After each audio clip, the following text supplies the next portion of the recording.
and now stand for the Pledge of Allegiance. I pledge allegiance to the flag of the United States of America and to the republic for which it stands, one nation, under God, indivisible, with liberty and justice for all.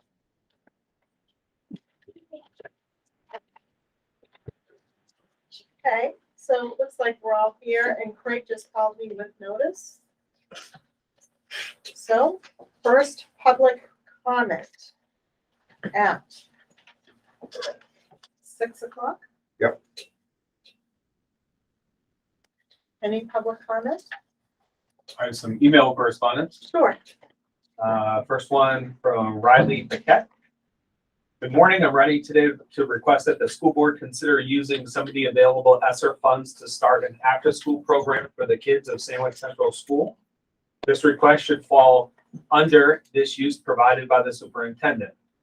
Planning and implementing summer learning and supplemental after-school program activities, including providing classroom instruction or online learning during the summer months, and addressing the needs of low-income students, students with disabilities, English learners, migrant students, students experiencing homelessness, and children in foster care. ARP Act Section 2001E2M. There are currently 0 after-school options for the school-age children of Sandwich other than Town Rep Sports, since the Sandwich Children's Center closed their after-school program. The super early release time of 2:35 and lack of options has forced me and other parents to leave work several hours earlier than normal or piece together care for our children. While most of us are making it work, I think having something established in town at the school would greatly benefit a lot of the families. From my conversations with other parents and with co-directors at the Sandwich Children's Center, it seems like there are 2 obstacles for starting a program: not having the funding and not having the staff to run it. I believe we have access to the school and town library as locations for the kids to go. So if we can eliminate the need for funding by accessing the ESSER fund, we will just need to hire 1 or 2 people to staff the program. Hopefully having the funds will make it easier to find people or staff. My son Adler is in 1st grade and my daughter will be in kindergarten in 2024, and it would be great if the district and town committed to funding a program that would provide them a safe and positive place to go after school. Thank you for considering my request. And again, this was Riley Paquette of Sandwich. Is there any other? I have another. Go ahead. This is from Carrie Fair of Sandwich. Hello, this year has been a challenging one to me personally due to staffing shortages COVID has caused the Sandwich Children's Center and how it affects my Sandwich Central School student. Due to their lack of staffing, the after-school program was canceled and there was a tenuous half-day acceptance of kindergarten students. It appears to me, as my own preschooler is being paused in his enrollment there due to lack of staffing, that SCC is not a reliable after-school care facility for Sandwich Central School students from kindergarten right on up. I'm hopeful that an after-school program can be started with the remains of the ESSER funds as part of the response to and recovery from COVID. I'm requesting an after-school program be started at Sandwich Central School and that these funds be used to fund this program in its launch. After these funds are depleted, I request that this program be funded by the district, grants obtained by the district, and alternative financial supports, possibly including sponsors, tuition chargers, and donations. There are a number of after-school programs that charge those who can pay, and those who qualify for free and reduced lunches either pay a reduced rate or a tuition and scholarships. What is needed clearly is a quality and reliable after-school care for students working with parents, and Sandwich does not have that. I would also like to request that the half-day kindergarten program be reconsidered. Districts nationwide are evaluating their equity, and I do not see equity within Sandwich Central's kindergarten being half-day while Interlakes is full-day. I do understand I could send my 5-year-old to Meriden, but I also see over an hour-long bus ride as inaccessible to the proximity of the school as an equity issue. In reality, these children have full days wherever they are because of parent work days, and the half day of school serves only those parents who are able to work from home or not at all. For households of 2 working parents, a 12:05 pickup and center sandwich is unfeasible, and the child must go somewhere for the remainder of the day anyway. I am happy to provide research to the school board that supports a full-day kindergarten as proper preparation for first grade. This would also allow kindergarten students to attend the after-school care program at SCS following the school day for those families that have 2 working parents. In short, there is an equity issue at hand without an after-school care program for Sandwich Central School students. Unfortunately, due to staffing at another facility, Mr. Hilger has this issue thrust upon him, and I'd like for the Interlake School Board to support him, the students of Sandwich, and the Sandwich families of the Interlakes District. Thank you, Carrie Fair, parent of Sandwich Central School student Tuckerman Durfee. I have another. Do you need water? I'm good. I just want to make sure we're not on mute. Let me actually double check and make sure that my speaker's working. Yes, okay, that would have been unfortunate.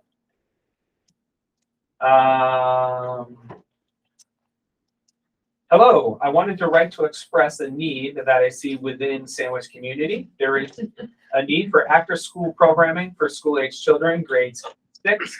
The school day ends at 2:35, and any working parent needs support with being able to have quality, safe care for their children while they still work. The Sandwich Children's Center had to close their after-school program this year due to loss of staff, and there were families directly affected by this program change. They were only able to help a small number of children anyway, as they follow state licensing guidelines. Please consider allocating a portion of the funds that are left over to support these families in Sandwich. They need to hire someone or find a program that can come to SCS. There is space available, but no funding available. Thank you very much. Mr. Hilger, can you help me out? Is it Kaisa? Kasha. Kasha. Ben Noska? Yep. Sandwich. Any other public input? Okay. Any person,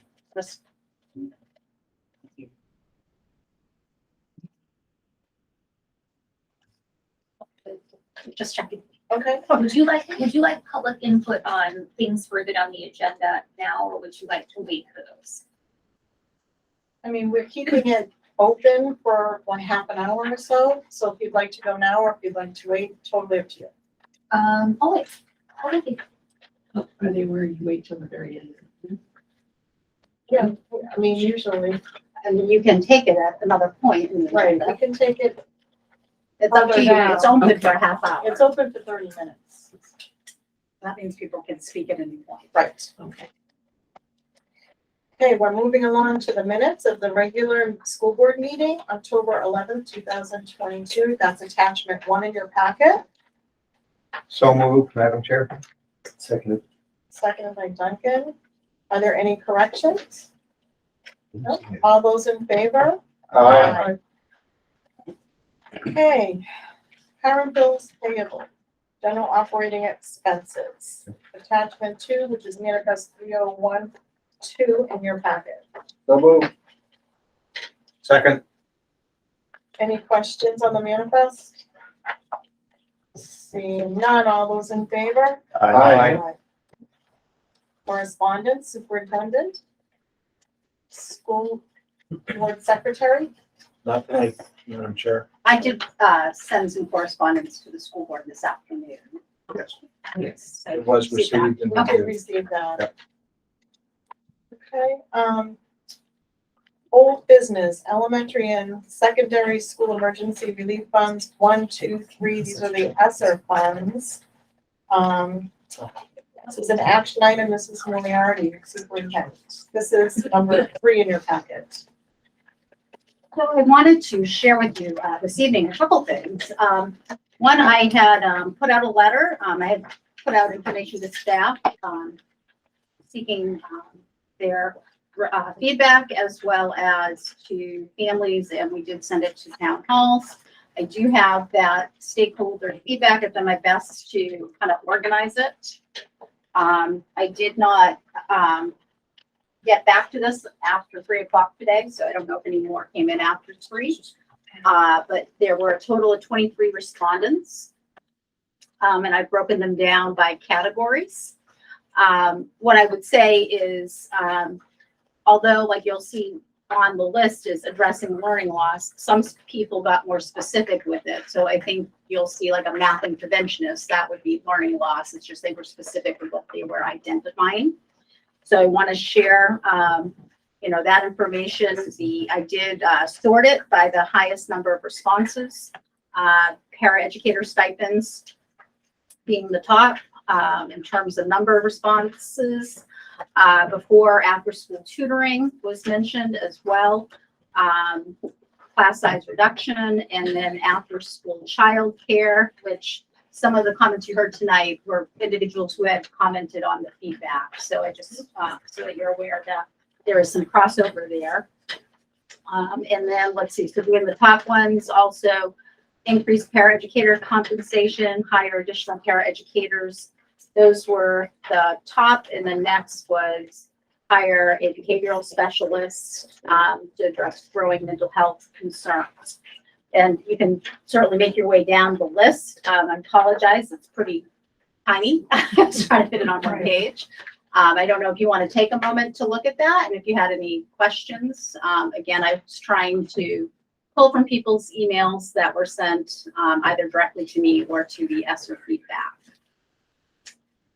There's another resource that I'd like to share with you with the help of Ms. Parsons.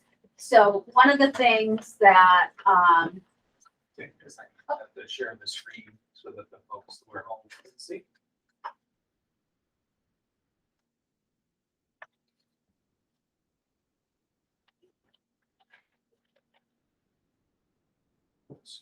Okay, they should be able to see it now. Okay. So if you go to SAU 2, or no, sorry, say plan, ESSER funding. And you scroll down to New Hampshire DOE grant. This is a tool that the Department of Ed has put together. So it's showing statewide what funds have been used for. And then if you click on our geographic area, you get the Interlake School District. And this is taking into account our CARES, which was ESSER 1, ESSER 2, and ESSER 3. So to date, between the 3 grants, about $1.4 million was spent on staffing, 112 was spent on IDA. It says no activity type. That really is indirect cost. I don't know why they didn't categorize it that way. And you'll see, I can certainly keep going down. You see that the majority of the funds to date has been spent on additional staffing. You do have in your packet attachment 3 shows you the staffing that we have provided for ESSER 2 and ESSER 3. And currently we are funding presently a literacy teacher part-time at the high school level, a math teacher at the high school level as well. So those are the 2 current paid out of ESSER 3 funds. Some things that aren't represented here that I think would be good for the board to at least acknowledge that you did seek support in the area of mental health wellness. The board did support $115,000 at the end of last school year. So that was carried forward money, and that has allowed us to bring in Growing Roots. In addition, during the budget process last year, in the previous year, we had funded 0.3 of guidance for Sandwich. We had Mrs. Spiro that we funded at a 0.3 FTE. That allowed then ILES to have 2 full-time guidance counselors. During the budget process, we increased that from being grant funded to being district funded for Sandwich at 0.5. So that was some support that you provided, and that works out to the 0.5 is about 46,000. So if you take that 115 and the 46, I think it's, just, that is some support you've provided in terms of some social, emotional kind of wellness areas. So something to keep in mind. One of the things that we did do when we began the process of talking about ESSER funds is the board supported using district funds to fund a study of our ventilation system. Or, I think probably a clearer way of presenting that is HVAC, heating, ventilation, air conditioning, all those components. And so Eckhart and Johnson was contracted to do that. They're mechanical engineers. They did do a study and they've made recommendations. That is certainly something that ESSER funds qualifies for. Certainly, some of the, concerns are certainly there are learning challenges. We are still recovering from COVID. I do know that some of the concerns that had been expressed are just the cliff effect when you hire staffing through great months and then they run out. You are at that point, then either picking those positions up through local funds or you are eliminating those positions. So that is a piece certainly, I think we've tried to be mindful of. So we do have from Mr. Swanker, he did a nice job outlining the scope of work that you've had in front of you that he did last time, as well as he did provide some more extensive feedback in terms of what the potential gains are from doing the ventilation and cooling work. He is here this evening. If you have any questions specific for him, or if there's any specific questions you have for me relative to the feedback and relative to any other information that would be helpful for the board as you consider next steps. Can the board speak? Well, the chair, that's up to the chair. Yes, speak. As Meredith's representative, I have to make it known that if we look at that simple chart that says of the ESSER funds put to work, $1.4 million is for staffing. Who pays it next year? Or the following year after that? You do not spend non-recurring money on recurring expenses. It's the first commandment in how to run an organization. Otherwise, it just doesn't work. Second is, first, I would suggest that everything that Mr. Schwanker and his team has touched has been executed wonderfully. I do have full faith and confidence. Anybody that has wandered around the lower levels of the middle high buildings can easily see that walls have been moved over the X number of years that that building has been in place. There were actually rooms that had exhaust but no vents. So there is an economic aspect to going and using this money on the ventilation system, as well as the health benefits to much greater, significantly improved filtration process. We will save money on our HVAC costs if this project is done.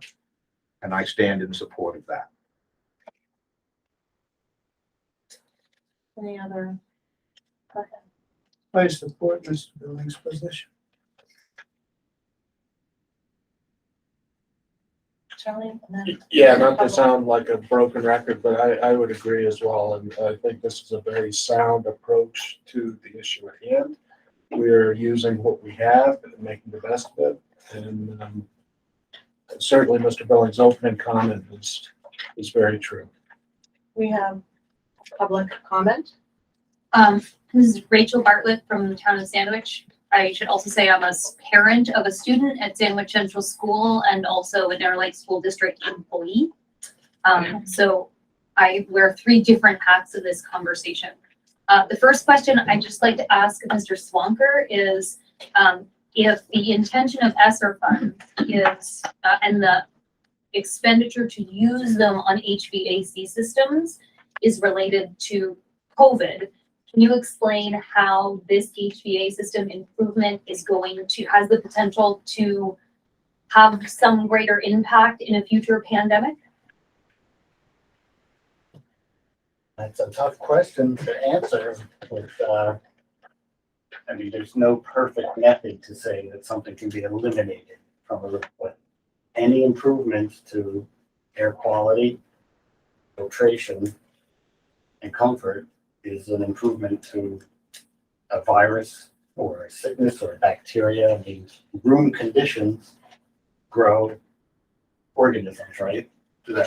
So improving the room condition to deter certain growth or remove certain aerosols, improve, and that's all you can really, there's no set all, end all guarantee of this is gonna go away, but the improvements are designed to have a much better chance of taking away both bacteria and aerosol viruses. Okay, so I just want to make sure I clarify. Is the size of these filtration systems that we're talking about, like the actual filtration size, it will be filtered out of the air, something that would influence a virus on the size scale of COVID? Because I'm asking, and I'm not trying to be rude in any way, Brian. I'm clarifying because I do think it's an important point to note that if we're using COVID funding for these improvements, it makes sense that it would have an impact on something like COVID, right? When we think about, that's a massive amount of money to spend. And I have some comments to part of the other issues that have been brought up, but I think we have to be aware if that's the intent of these funds for COVID use, would this actually have an impact on something like this in the future directly, more so than something like mask wearing? Can I add a question to that as well? I recall the conversations when we were talking about the limitations on the filtration to our HVAC system, and that you were limited at the amount of the particle size of the filtration because of the age of our system. Would these improvements allow us to improve filtration? And whether or not it gets to particle size, there's also the issue of particles within aerosolized droplets. Right. And the filtration affects that. So my impression as a board member, having participated in this conversation over a period of time, is that we were limited in the kind of filtration we could do with a very old system, and that this would allow us to address filtration and improve it at least at some increment. Is that accurate? That's accurate. Thank you. To get to my knowledge, the removal of coronavirus exactly is only accomplished by a very high rated HEPA filter. Right. So there's just no way to ever But the aerosols guarantee. that the particles are in, But many other levels of aerosol, we've already, just in the process so far, we've increased to a very high level of improvement for flushing out the building and filtering that flush. and would this process also improve air exchange? Yes, it would be per use class size. Again, calculations will be made that make the best effort to give the highest quality outdoor air possible. Can I ask a follow-up? That's appropriate. Is there currently an air quality issue in any of the 3 buildings? There is definitely noted one area, the middle high school, that is, yes, it doesn't even meet the minimum standard of mechanical code. And that project scope is written in that last scope memo and pointed out in what was this? Just to be clear, in the middle high school,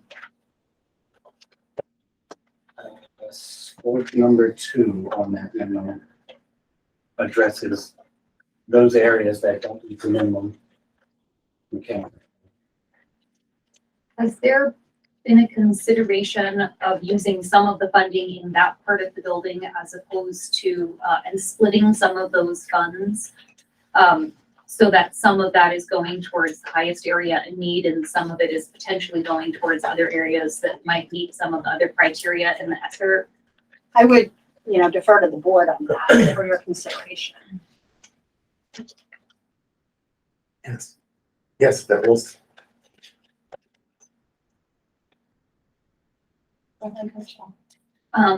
Could you explain, Mary, just so, or to the board, whoever cares to, what the process was for deciding on using that money for HVAC systems? So the conversation started back when the money was first provided, Right. to then look into the system. And again, we had worked to address a number of issues, I would say as we were all responding to COVID, right? And so this study has been completed. We have the information. My conversations with Mr. Swanker are, this is work that he would be recommending that is done, no matter where the funding source was from, knowing the information that it would be improvements that over time you would either expect to be incorporated into the capital improvement plan and then that use local dollars to fund it, or for consideration for ESSER funds. And I just do want to state, it is inspecting, testing, maintaining, repairing, replacing, and upgrading projects to improve the indoor air quality in school facilities, including HVAC systems, filtering, purification, and other air cleaning, fans, control systems, window and door repair and replacement. So it doesn't specify that it has to be a HEPA level as you described that you would find more in a hospital setting. It is about relative to upgrades. Go ahead, Ruth. Thank you, Lisa. I just want to speak with all three hats that I wear at this meeting. Just a couple of things Mark said, because I just think it's important to share that. When we talk about the cliff effect and spending non-renewable monies on staffing, I agree with your concept, except there is a cliff effect in the learning loss that our students are experiencing. So when staff or parents or community members are requesting that money is spent on staffing, I can speak for myself and certainly a significant number of the staff I work with, that the understanding is that that is a temporary position. That there are groups of students, and you are all very well aware of groups of students who have experienced really significant learning loss at times in their development where the effect is huge. I happen to teach one of those groups right now. And as someone who wrote in, and I only wrote once, not 3 times for each hat, but as I wrote in, my understanding is that there are, and I still stand, that there are groups of kids who have had a cliff effect in their learning loss. And my request is not that that money be spent on a position that is then added in perpetuity. That would be fiscally irresponsible, and I agree, I would not promote that. But for temporary positions for groups of students who have experienced significant learning loss, the potential benefit, I think, is proactively huge. And I'm going to put my teacher hat on, for those of us teaching some of those groups of students who have significant losses, some of which are in class sizes that are very large, and those definitely are very significant temporarily because of COVID.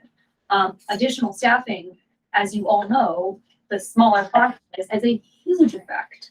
And there are other teachers in the district who are experiencing similar things within the 3 schools. So I would just want to express that I understand as a taxpayer and a staff member that these requests are temporary. And I hear your comment that this is a huge potential economic benefit. This is a huge savings to the district on HVAC. I would go so far as to say, I would advocate that this money be spent on our students. It will have a bigger savings to our community in the long run if we are investing money temporarily to support these groups of students. 2, in a year or 2 years, my understanding is that these ESSER funds end in 2024. Is that correct? It is September 30th, 2024. Okay. So that the expenditures run through the current year and the following year for some intensive support of those groups of students.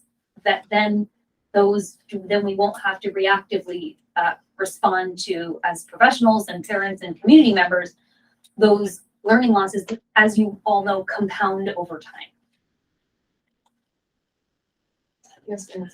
Yeah, I hear that concern. I'm also looking at the almost $1.5 million that we've already put in staffing. And I'm wondering, Mary, if you or Jeremy or Amanda or Mike could talk about, how you're currently addressing learning loss issues in your schools so that, we have a sense of what those $1.5 million positions are doing right now. So I think it's important to realize that the only remaining grant-funded positions are a math teacher at the middle high school, which is actually grade 9.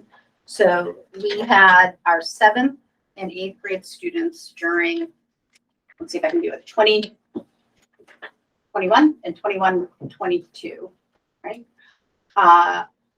We did last year for the group that was, I'm off a year, right?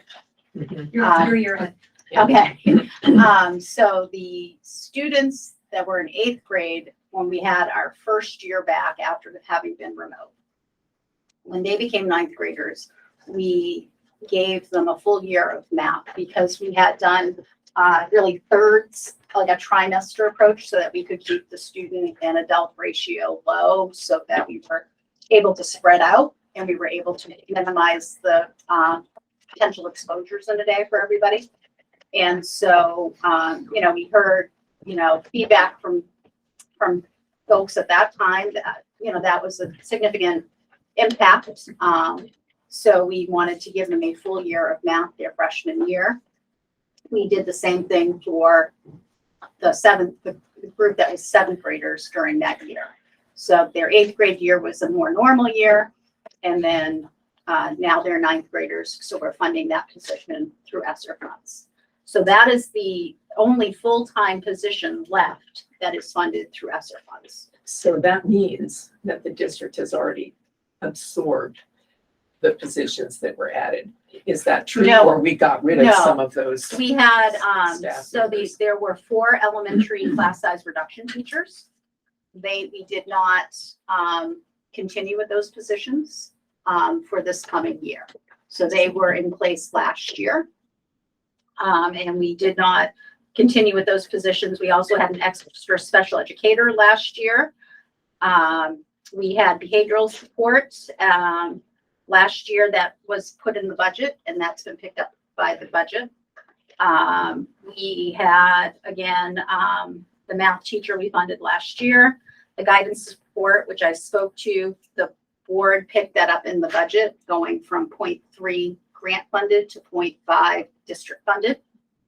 And that, allowed us to have 2 full-time guidance counselors at ILES. So that benefited ILES and it benefited Sandwich. We had a part-time nurse that was funded half-time last year at Sandwich. The year before that, I believe, was funded out of SMRF. That was another funded source that the state had provided.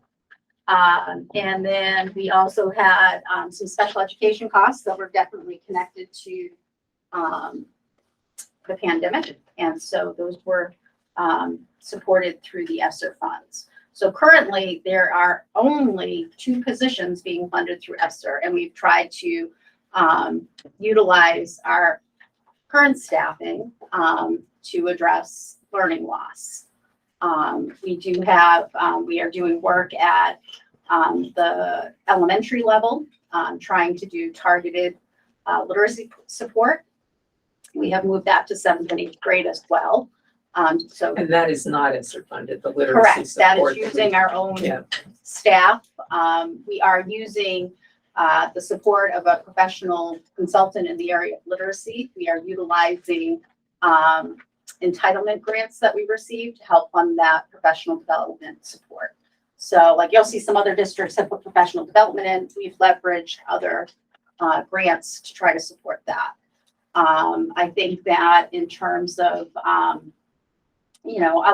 other supports, we have our at ILES, there's Title I. that we've had in place and are, utilizing that within the literacy support. One of the things that when we had virtual for a year, we had moved the academic interventionists from ILES to be virtual teachers. So part of those class size reduction teachers that year allowed us to walk back those interventionists to do interventions. We absolutely have learning challenges, and I think certainly Amanda and Mike and Jeremy can speak, to what, things are going on within the school. We're using data to try to target those learning losses. We do have district funds to do tutoring. We have 569 hours worth of tutoring hours that are district funded. We have had some requests to do tutoring in certain buildings. So that is certainly an area that we have not utilized all that internal district funding at this stage. So I don't know if any of you, or Elaine, if you want to speak to any in terms of the area of special education. Just to say that we are looking at each individual case manager's caseload, not just purely by number, but needs of students, so that we can help provide more intensive instruction. We did also we didn't really add a preschool teacher, but we utilized one of our special ed teachers to have an additional preschool class, especially for the 3-year-olds. So we're adjusting downward as, those needs are coming into the district. I think as far as adjusting downward as well, we're really trying to, talking about Title I allocations, really looking at intensifying those services, K through 3, where we tried in the past, try to extend into K to 4, just really kind of, putting a early intervention, I would say as well. And then also making use of having those 2 guidance counselors as well. We actually increased our SEL lessons as well. That was a need, certainly, that we know that at all schools as well, but is huge on academic impact as well. So we've adjusted scheduling around as well to increase by almost double the amount of social emotional learning opportunities that kids are having as well. So I don't know. Yeah, thank you, that's helpful. I don't know. First of all, thank you for the increase to guidance. That has been very beneficial at Sandwich Central School. There certainly is a group of kids that I feel like has been impacted by the pandemic. It's a group of kids we've been keeping an eye on through the pandemic, and something that I've been looking closely at since last winter. We're trying to address those needs right now through kind of restructuring of roles and responsibilities for certain educators. So, putting services where I think they're going to make the biggest impact. We've restructured the schedule to make sure we have a full 90-minute ELA block in their day every day. We did add a paraprofessional specifically for that group. I don't think that was ESSER funded, right? Yeah. No, so we've added a paraprofessional for that group. And we last year brought in Heather Day as an outside consultant to kind of come in and look at our delivery of literacy. And, her and I traveled together to some workshops and made some decisions together about what we think is the best approach. And we're working with the same consultant that Mr. Bryant's working with down at ILES. So we've got, I think, pretty decent plan in place. We're about 30 days into it right now. So, still early, but I think, we're doing our best to address that loss.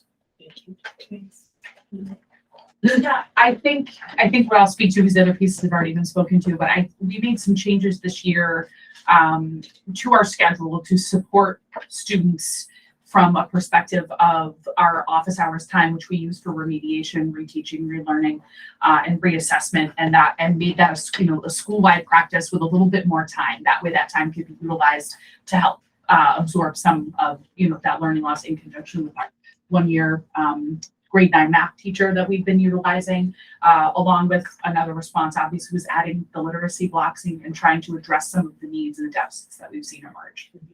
Thank you. we have learning loss. So I think it's important to realize that we absolutely do. I think it's, it's time and it's, our staff is working incredibly hard. I want to acknowledge that. I think students are working hard. I think one of the things we've talked about is the need to really almost rebuild people's stamina. This is probably, this is the most normal year we've had. I think last year, with class size reduction and so forth, there was still a heavy burden of stress. I think that was, felt. That certainly impacts one's ability to learn. I think this year feels definitely lighter.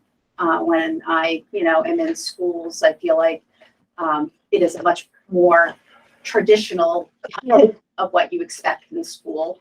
But we definitely, we certainly, are working hard to close those gaps. We did do our first year after remote learning, so the summer of 20, we did 6 weeks of summer school that year. The year after that, we did 5 weeks of summer school. And then last year we went back to 3 weeks. Now I was pushing for more, but the reality is people were tired. And so that was definitely, I think there is a fatigue factor that sets in after 1 year, whether or not a more extended summer school next summer, where we are in a more normal year, if that's something to, consider. Those are all certainly possibilities. There's no shortage of what we could do. I do worry about our ability to staff. One of the recommendations came in about hiring a behaviorist. The reality is we've been trying to increase the contracted service for a behaviorist from a company that this is what they do. And they have a long-standing reputation in New Hampshire. They've been a long-standing partner with us. They don't have any staff. They can't increase because they can't even fill what they normally fill for us. So I think, there are some realities about that. I think we could certainly, look at more things to do with after-school tutoring. What I would say is I need to also look at the management side of that when I put that recommendation out. And so you're not just looking to get tutors. I think we need to need somebody to actually coordinate that because the plates are already pretty full. So I do want to be very clear. We have learning loss. People are working incredibly hard to close that gap. I don't think that it is a simple answer to close that gap, and it might be different for different groups of learners. But I do know everybody's trying to put a pretty full court press on it. If the board wants to go in a different direction, we can certainly develop plans to do that. Thank you. And before I lose the floor, I appreciate so much the efforts you've made to put together all of this material and gather public input. And, I'm very torn because I think learning loss is going to be a 20-mile march. I mean, it's one of those things that anybody who read Good to Great knows what I mean. It's going to be something we're going to have to keep addressing. And the statistics about proficiency levels in 2019 before COVID are not that much better than the ones that we just heard this week. So it's something that is a long-term issue. And I really appreciate the creative efforts that the four of you have been making to use current resources and existing funds to address some of these things and the tremendous efforts teachers are making in the classroom. Well, and So- I do want to chime in on that. People are ebbing and flowing with a different way of doing the work to support students, and that is hard. And they are doing, phenomenal work with that.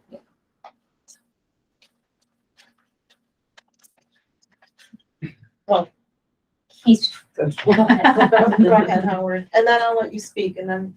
and then I promise I'm done. Okay. I promise, Lisa. Oh, we're past our 30 minutes. We're gonna let you speak though. Go Thank ahead, you. Howard.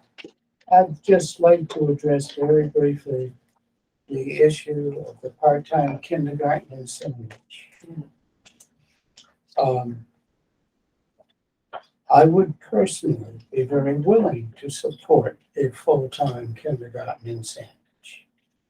But the part-time Sandwich kindergarten was a preference of the Sandwich parents at the time that the Interlakes kindergartens went full-time. And I think Mr. Hilder certainly, would be Well, yes, willing to broaden that and- conversation. and exactly, and because the term inequity was used in the presentation, I'm making this point. Very good point. I think it would also be just maybe clarifying information. The after-school program in Interlakes is funded through the town of Meredith, through the Parks and Recreation Program, and it is, as you know, people pay a fee, but it is also, it's supported through the town's program. It's not a school program. We provide transportation, shuttle from the school to there. Just follow up on that question. I'm sorry, I don't mean to jump in front of Rachel, but, so was the town of Sandwich ever approached about?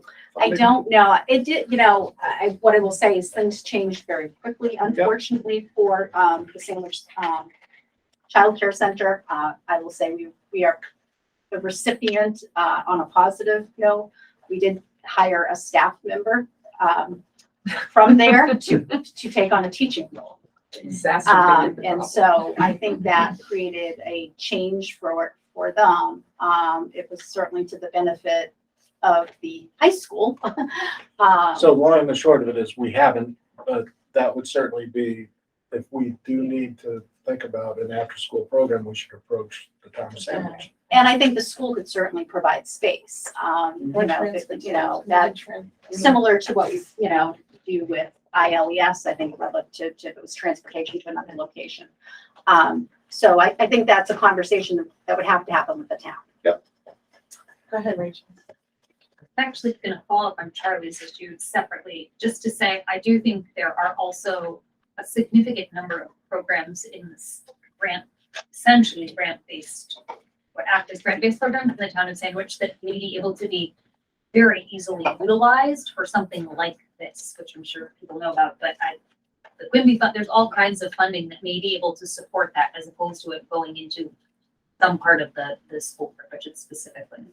I guess I just want to add a final comment to what Nancy said, thinking about ESSER funding, and that is that I just want to sort of tie back to the economic loss created by learning loss.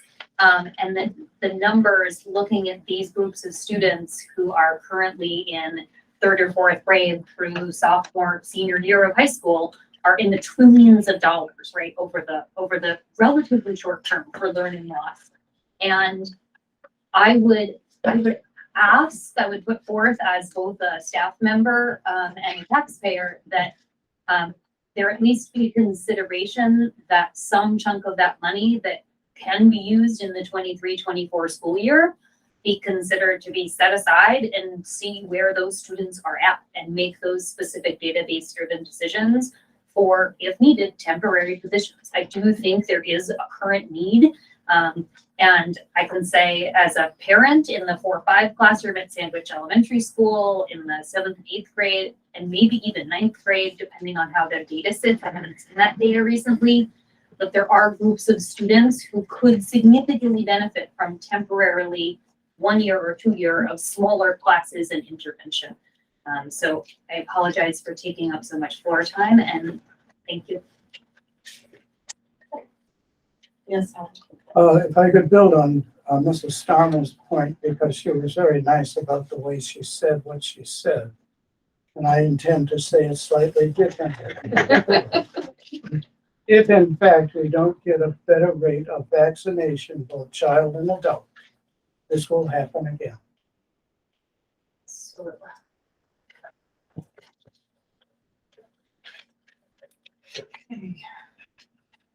You have any other? No, I just refreshed. I'll check one more time.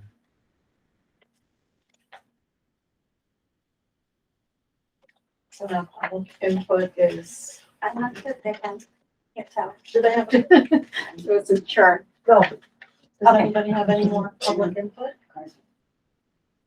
We're gonna have one more at the end. Yeah. Oh, we actually, it's been, yeah, it's only half an hour, Tom. It's been Right, no, I know. 50 minutes, so, okay, we'd like to, move on with our agenda here. Well, are we gonna finish the ESER conversation? Yes, we are. Nancy had.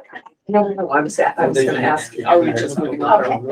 Where is this Well, going? we were gonna make a motion to approve it, and I think here, we could make a motion in a second and maybe encourage, conversation, or we can.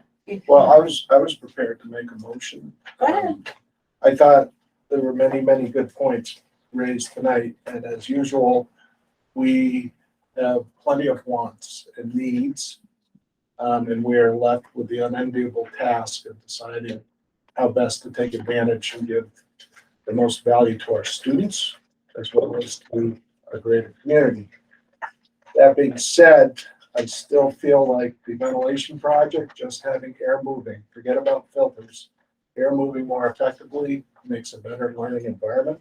So I would propose that I make a motion, we approve the first part, the $748,000 plan for the ESSER funds to be used for the ventilation project, thereby leaving the remaining 150-ish for perhaps some of these other uses.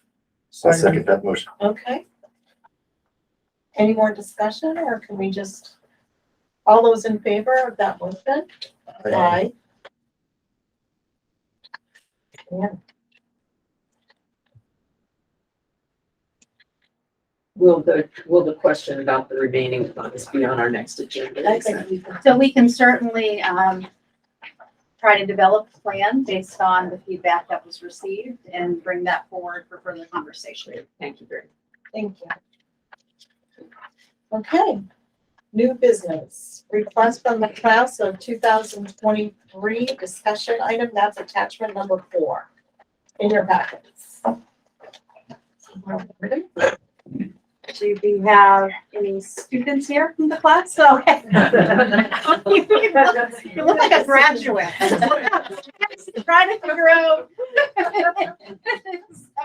So we do have a representative from the class here this evening.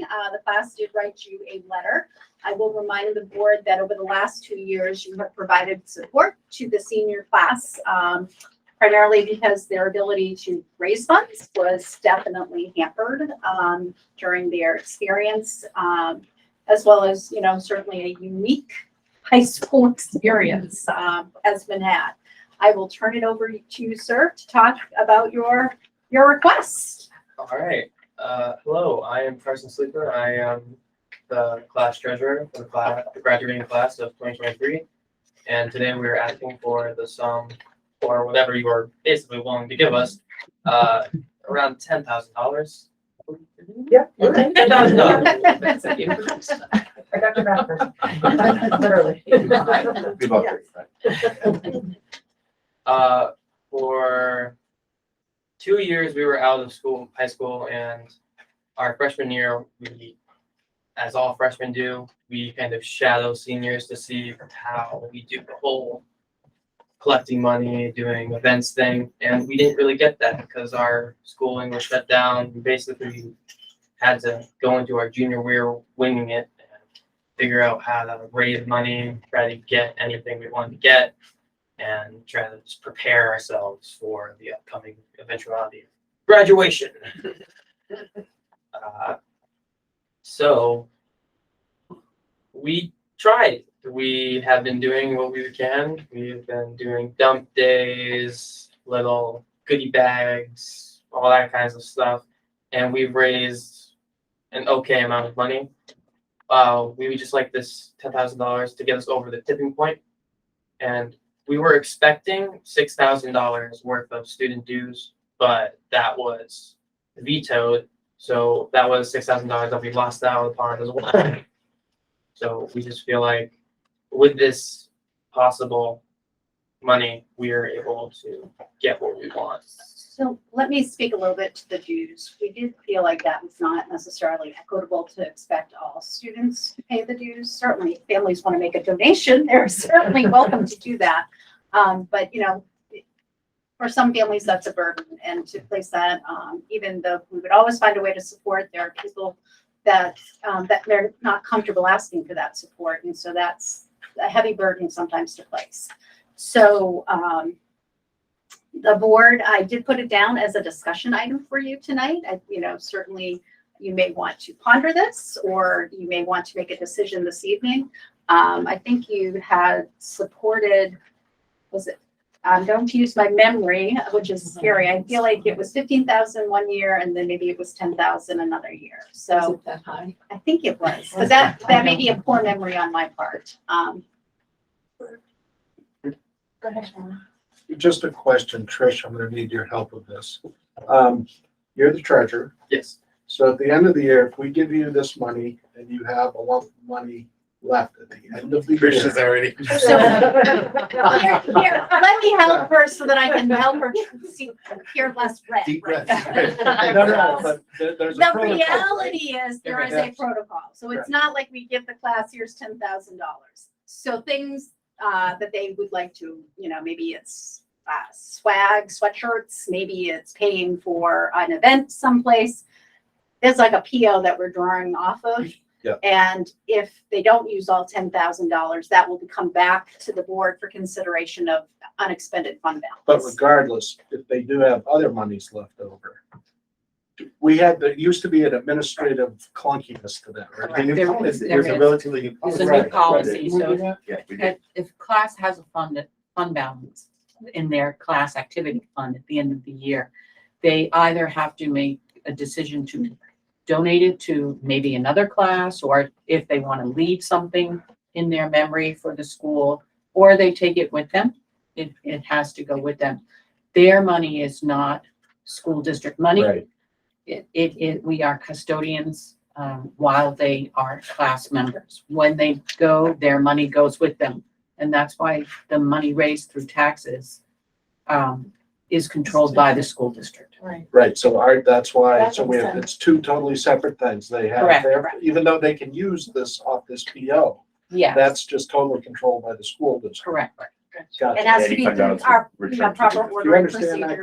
Carson? Yes. It's an administrative. And you'll make sure your money travels with the class. That is class money. Just so you know, I am their class advisor, Excellent. just so you guys are aware, like, I'm here to back them up, really. So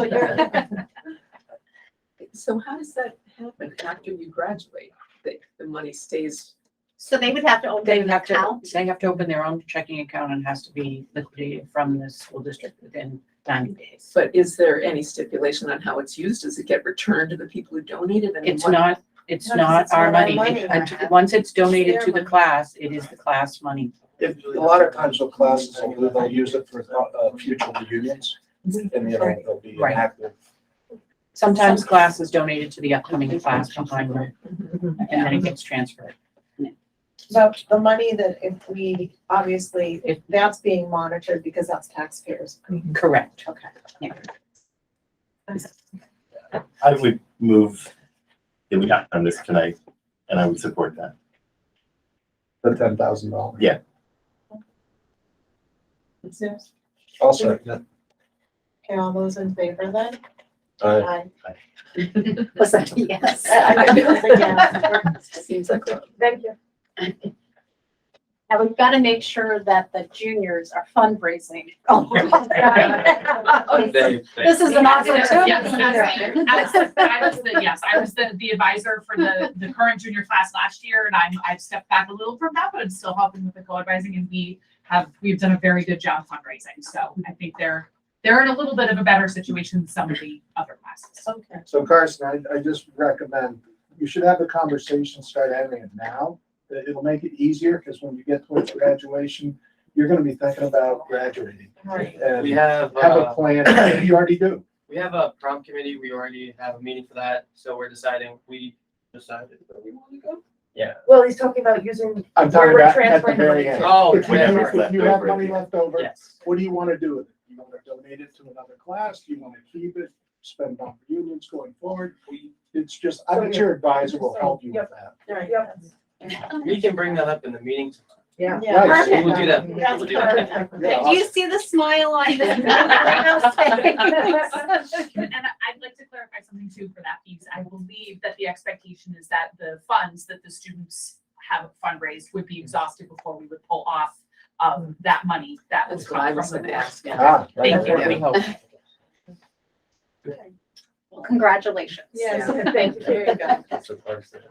you might want to think about a career in sales. Just saying. I'll try the teaching thing first. There you go. Trust me, that's sales too. I get you. So moving along, we're moving on to the agenda now, donations. That's attachments 5 through 7. The first one is a donation in the memory of Catherine McGuigan for the Interlace Elementary School with board approval. That's attachment number 5, it's $50,000. Yes. So would you speak to that? Could we just have a moment? Just, I think this is Yeah. such an incredible donation. And it is being given in her memory from her husband's estate. I will tell you, I was talking recently with a former Meredith resident and described her as her eyes twinkled so brightly, it illuminated the entire room when she entered. Spoke so fondly of her and what she brought to the school. And Mr. Bryan has a few other words to share to help kind of bring her memory to life and to put her work to this incredible donation. So Catherine McGuigan was also went by the name Taffy. So Taffy McGuigan, she grew up in Concord, New Hampshire, graduated from Concord High School. After graduating high school, she went to the Plymouth Teachers College, as it was called back then. Graduated in 1955 with a degree in elementary education. After graduation, she taught in Warner, New Hampshire for 2 years before accepting a position here at Interlakes in the fall of 1957. Mrs. McGuigan started at the Lang Street School, as it was, and taught in the district for over 30 years, both as a primary grade teacher, and she also enjoyed teaching in the readiness and special education programs as well. Even after retirement, she continued to substitute here for many years, and it's something that she had written, so a few of her words. The ultimate pleasure comes from working with the children. It is true that one does touch the future when one teaches. I am pleased and proud to have been part of so many young lives. I have taught the children of the past, and I felt privileged to go full circle. I thank you for the sincerity and the hard work you endeavored to keep our schools safe and positive learning environments. And I thank you for establishing an environment that allows one to teach proudly in this environment. We obviously would like to thank the late Norm McGuigan for his donation in Taffy's honor. So just a few words on that. I'm sorry, Tom, go ahead. I apologize. I have to admit, my heart swelled when I saw this. And I think Howard might corroborate this because I was a student at Interlakes Elementary School when Ms. McGuigan was a teacher there. While I never had her as a teacher, and you know, you have those teachers you never have, but some of them you just like stay away from, but some others, they're always warm and welcoming and nurturing and just wonderful, wonderful people. And that is the class in which I'm going to put Taffy McGuigan. She was a wonderful lady. Howard, did you want to say a few words? Yes, thank you. Primarily at Lang Street School. Taffy was the one person who, if anything was going on anywhere in the building, she was part of it. It was just endless. I don't know how she got in so many places at one time, but that was very characteristic of her. And as Mr. Bryant mentioned, a lot of elementary teaching experience, primarily in grade 3, but not exclusively, and a lot of time in special education. And as I shared with Trish in a recent telephone conversation, on my desk at home is a pencil holder. It started as a tin can in Taffy McGuigan's special education classroom. And it's wrapped in artificial leopard fur.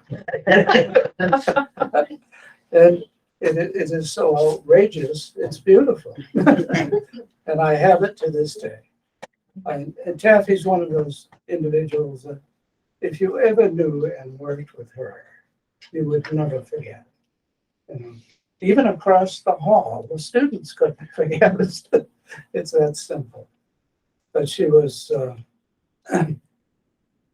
strong-minded, direct, and loved, without question.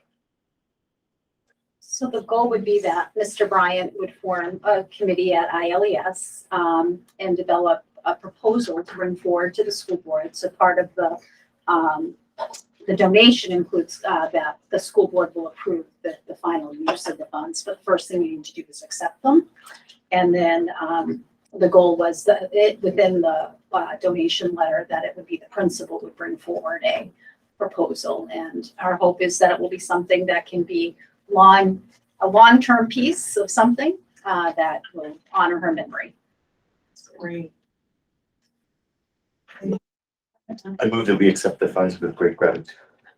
So With gratitude. All those in favor? Aye. Thank you. Thank you. Okay, next on the list is the, Madam Chair, oh, I'm sorry. if everyone's comfortable, I would like the McGuigan family to know directly from the district where these funds went or are going. We will certainly let the estate know. I think that would be Fitting. and both fitting, it's beyond a courtesy. Fitting is a better term. Absolutely. Thank you, Cheryl. You know, I think our hope is that whatever is determined and supported by the board, there would be some kind of plaque or something to acknowledge, and hopefully an invitation to some, way of acknowledging that beautiful gift. So moving along, the Meredith Rotary is donating a book vending machine, initial inventory of books, shipping and replacement book inventory. The total value of the book vending machine in inventory is a total of $7,830. Look at your attachment number 6 in your packet. So should we just do this one and the next one together? You can certainly do that. agree. I think we should. The next on the list is the donation of $400 from the Sandwich Fair Association as a thank you for the ILMHS band's participation on October 9th, 2022, attachment number 7. Move to approve the other two? Second. In Robinson. All those in favor? Aye. Thank you. Moving on to policy number 5119. JFA, admission requirements for students entering or transferring into the Interlake School District. Policy public impact information to share. Attachment 8. So the board did approve the changes to this policy at the last board meeting. With the transition in our office, there was a public impact form, which we do put out for policy. And I just wanted to make sure that I share that impact with you. I apologize if it didn't happen before you voted on those changes, but you certainly can adjust. There was, the comments provided were that the individual didn't feel like the memorandum with Molten Borough was a good practice. That was their opinion. Additionally, they recommended that the final statement be changed to falsification of residency will instead of may result in tuition charges. So I just wanted to at least bring that information to the board. I, certainly it can go on the next agenda if you would like, or if you wanted to, if there's, I don't know if the board wants to take any action, but I wanted to make sure that you were aware of the information. Yes, Howard. Can you share the impact statement in its entirety I with board members? I certainly, I didn't copy that. Okay. Sometimes I'm not sure if people, in terms of I appreciate their, the balance. sometimes, whether it would make sense to bring that to policy committee to look at. you know, or to the full board. I mean, I can certainly get that to the full board. We're gonna have a one-off policy meeting. We are, it's gonna be very long. You can give that to me in either, I mean, I don't know what I'm. Whatever is the pleasure of And, the and board. we can perhaps addressing this first in the policy committee, and if it Yeah. is something to take forward, Right. we can revisit this, if that's okay with the other board. That's fine. Yes. Thank you, Yes, Madam Chair. Just to refresh my memory, Mary. My memory of our relationship with the Moulton Borough School District has nothing to do with admission. Correct. It has only to do with specific courses that might be available to their students here and our students there. It does include, tuition waivers, if there are extenuating needs. Those are unusual circumstances. Very Those aren't run-of-the-mill Correct. kinds of. Which have been beneficial. In to both directions. districts That's correct. in recent memory and long-standing memory. Yes. Right. Okay, so you're gonna review that in your next policy review. Yeah, the long meeting. You're the long, yeah. Additional business, members of the board, members of the administration. And we already closed out public. We did. I know. We did. Did you officially close it? I think we, We Do you said, want- looked at 6:50. we, I took that as an indicator yeah. Okay. when you 50 said that. minutes, right. As did this member of the board. Announcements, Tuesday, November 8th, Interlake School Board at the Humiston Building. The regular school board meeting is at 6 p.m. Tuesday, December 13th, Interlake School Board at the Humiston Building. The regular school board meeting will be at 6 p.m. I need a motion for adjournment. So Just, Mary, are we gonna go into non-public today? There's no No, non-public. Okay, The graders. Okay, Got it. is there a second for adjournment? second. Okay, all those in favor of adjourning the meeting? Mary, Oh, is update? Oh, Brenda has an update. I apologize. We put it on the agenda, so thank you very much. Now, just as an FYI, usually, I think right after public comment before minutes, we usually have student rep update. So we will get that on. We need to get that, I'm sorry. That's fine. You can do it We're now. pulling it out, yeah. But we'd like to hear it. Help make us look good. Yeah. We're looking pretty bad. You want to do it now? Yeah, sure, why not? So the board is not, I'm just confirming you have not adjourned. We have not adjourned. We have not technically adjourned. Alright, so. The Laker Bucks have won the Governor's Cup Award and the most recent robotics competition. The award encompasses community outreach, team dynamics, relationship with the schools and sponsors, enthusiasm for STEM, technical abilities, and on-field performance. This award places emphasis on recent accomplishments, both on and off the field and robot performance at the Governor's Cup. And after like the competition, all the seniors have given scholarships for free semesters to any public schools in New Hampshire. Yes. That's great. And I was also given a second award which was 2,000 to any schools in New Hampshire. That's great. That's really Exciting. Congratulations. I think it should be noted that the board supported bringing in a STEAM program and robotics, and I think those are the dividends of your decision. And I would like to point out, I'm a big Steve fan, the brevity in which the success of this program Yes. has achieved so much in such a short amount of time. Talking to other school people with programs, it takes years and years to really get up to the level where we already are. So you guys are spot on. I'll give a little shout out to Mr. Derek. Yeah. Great leaving. I remember like how small we started. Like I remember hearing the term robotics. I was like, no, I'm not interested. and I heard some, like, when I was a freshman, I heard like some are doing it, and I heard like the team was like very small. And it got even smaller when I joined during like the COVID era in my sophomore year. It was just like me and like 3 to 4 other people there. And during my junior year, I was like very shocked to see how many people have attended. We went from like 4 to like 20, like 22. Wow. And like with like additional mentors as well. So that was like so I saw that I was like, we're going in a great direction.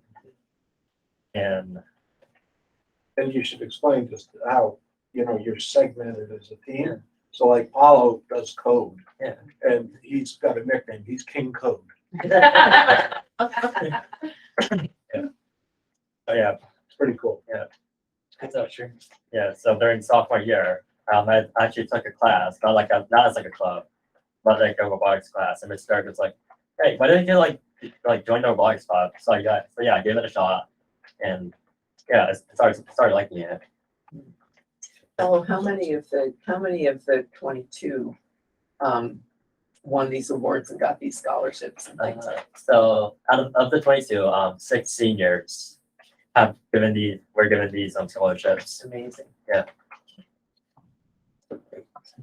And for me to join the robotics club, it was like a life-changing decision. Mhm. Yeah, Looks great. Very exciting. yeah. Good investment. Thank you, Charlie, for reminding us that we could have that. Any other updates this evening? Yeah. So the FALA have won 3rd place in the Gold Seal chapter at the recent Fall Leadership Conference. We have 3 playoff games this week. So today, the women's soccer team are at Dairy Field. Game started at 4. Tomorrow, the women's volleyball plays at home on Wednesday at 6 in the gym. And the men's soccer is at tomorrow at 3 at Conat. It's like 2 hours away. Yes, it is. That's a lot. Yeah. And also, my soccer coach, Dan Kernan, would like to make a request to have like lights, like the ones used for homecoming games, to have it bring it back for like practices and such, if that's okay. Or, That's a big request. That's a Yeah. big request, yeah. yeah. He told me the worst you guys can say was no. So. Yeah. Yeah. So yesterday, the 8th grade traveled to Boston, Massachusetts, to walk the Freedom Trail and experience Boston from a historical perspective. And the school will also be hosting a guest speaker, Jack. Sorry if I butcher his last name, Potvin, on October 27th during office hour. And in case any of you guys ask, he was born and raised in New Hampshire, Derry.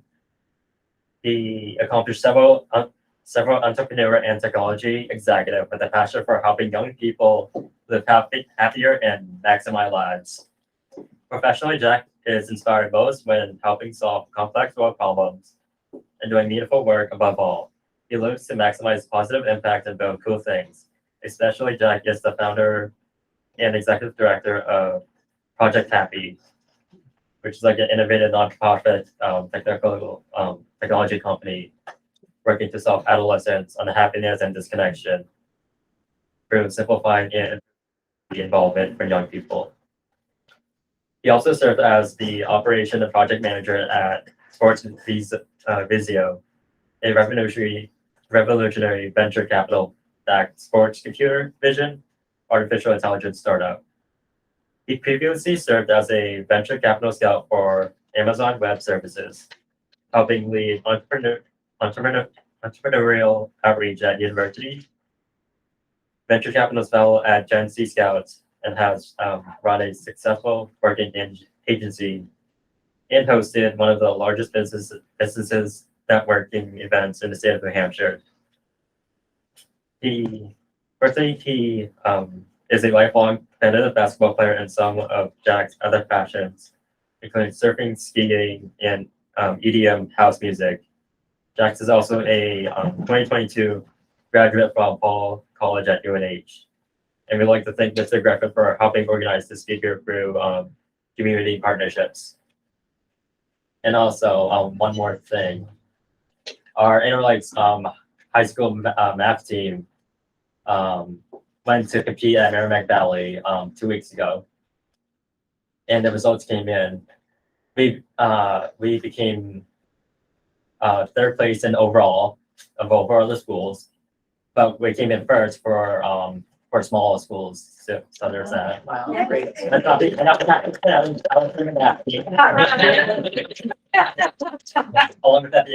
with FBLA too. Yeah. Thank you, Gallo. Congratulations. Now we need a motion. Motion to adjourn. Second. All those in favor? Aye. Thank you. Yeah, thank you. We put them on the top of the. We will. We will. Next, Ben is going to make that change. Yeah, thank you. You guys are doing some good stuff.